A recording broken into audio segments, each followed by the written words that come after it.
everything starts with an idea, and the same goes for the very first painting collection. As a new painter, I found myself usually just do one at a time painting, and I would just create a random painting based on how I feel and what I have on hand on that day. A couple of months ago, I finally made the decision to create a collection. Creating a painting collection, first of all, it means that I really had to commit to a more regular painting schedule. And second, it forced me to dig deep into learning the subject matter or the topic for my art.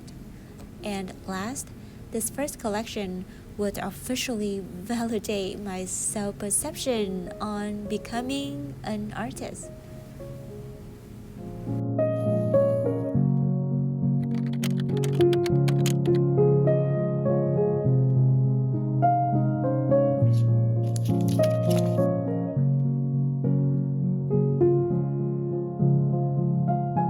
I am a big planner and I actually enjoy planning. So the first step is to spend some time really think about the concept or the topic for the collection. Now, being a nature and a flower lover, it really didn't take me long to decide on what I want to paint.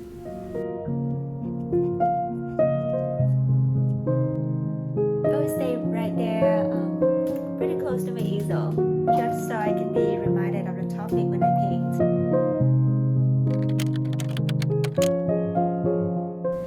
It's funny how I think about my artwork as my baby. And what would be one of the first things we do for a newborn baby? We got to name him or name her, right? We got to give them some identities. This is the process that I really, really enjoy. Back when I was in middle school and high school in Vietnam, I loved writing. So I want a name to truly reflect what this collection is about, and at the same time kind of tell my personal story. Now, you don't have to make your painting to carry your personal message, but for me, it's really a way to connect to the audience. Now, friends who know me well, they know that in the past few years, I experienced major changes in my personal life. And painting really has been my therapy, like an old friend, a forever friend that I can always come back to.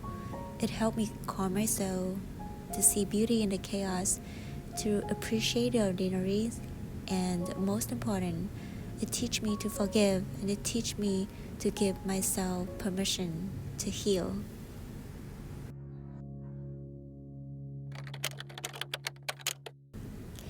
Moving on to week 2, I need to define my budget and other financial details for my project. Now, I plan to create 12 to 15 pieces for this collection. It's a pretty healthy number to start with. So there will be 12 to 15 original acrylic paintings on canvas of different sizes. And I want to make sure that all the canvases are from the same brand so they can have the same texture, and that will help to create a more cohesive look across all paintings.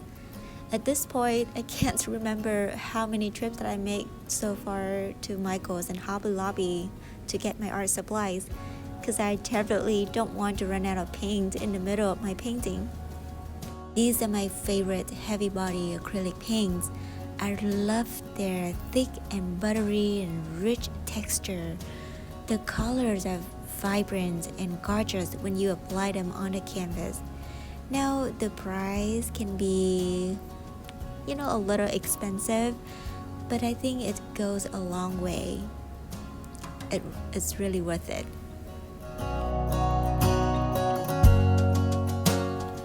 As I get home and I try to figure out how much money that I need to buy materials, supplies, and frames, and the money that I need for marketing or building website, I somehow started feeling a bit nervous and risky. Because what if they don't sell? And what if all these investment of money and time and effort would go down in vain? How would I feel if this first collection failed?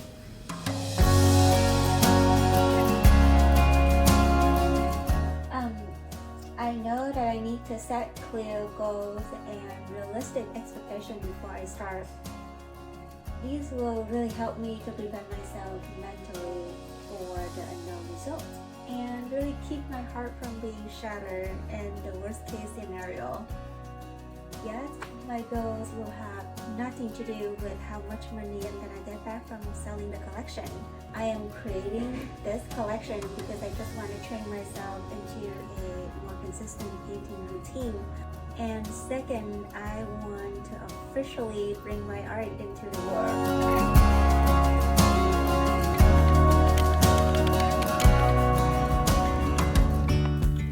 All of my work will be done in this tiny little room that I call studio. This is the room that I have my computers, all my art supplies, my Biko easel. This is the room that I share with my daughter's piano and boxes of arts and crafts supplies. In this tiny little room, I have to push things around to find space for my new project. And sometimes I would just find random toys of my kids laying on the floor. But it's filled with memories, beautiful memories. And I just love it so much, even though it's not a fancy studio. This is the gesso that I got from Michael's.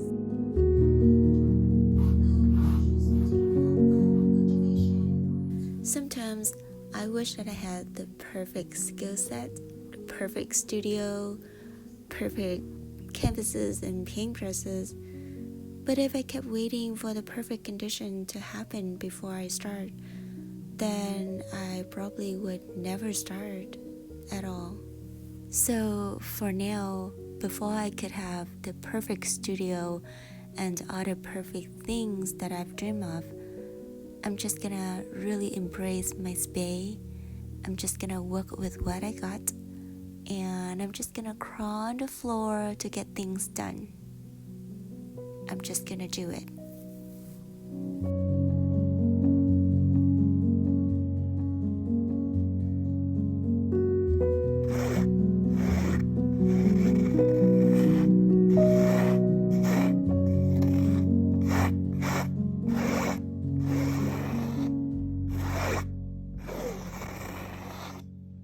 So I spent the whole day today just to gesso all the canvases.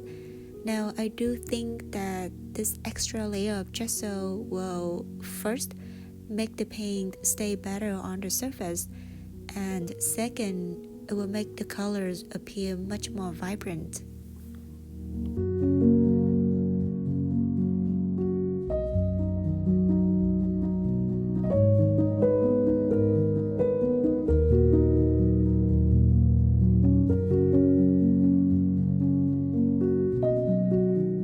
Today is the beginning of week 3, and I finally get to start the most enjoyable part about this collection, which is the creating and the painting.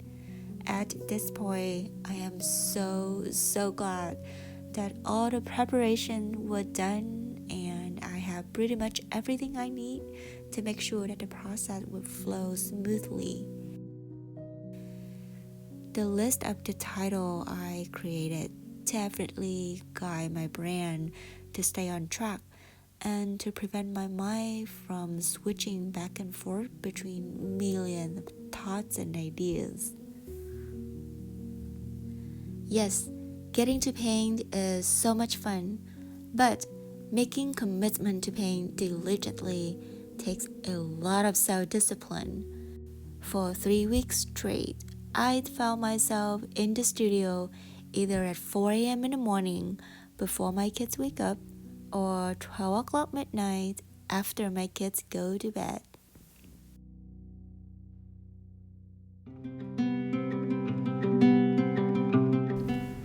Have you heard about a 28-day rule? It basically says that it will take anywhere between 21 and 28 days to create a new habit. And it means that the first 3 to 4 weeks of doing a new task, performing a new job, is often the most difficult. And once we cross that 3 or 4 week doing new things, then it will get easier and it will become our new habit. So here I go, practicing this 28-day rule. I was painting like a storm. I don't think that I ever painted this much in my life. It's so interesting that when you get in the flow, you just can't stop.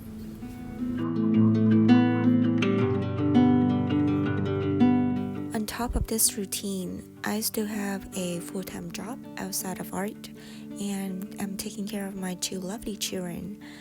At times, the mental and physical exhaustion became so real. This probably is the art block that all artists experience at some point during a project or during an art career. So here I go, stepping away from the easel for a little bit. It's so strange how small breaks can make a big difference, and you can never go wrong with a good dose of sunlight or a walk in the garden.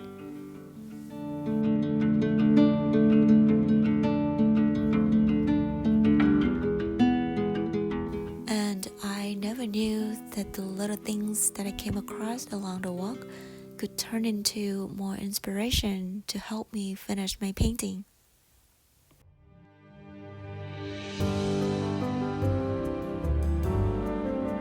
And just like that came the first, the second, the third, and many more paintings. And I was able to slowly but surely check off each item from my list. We're now officially halfway through the project.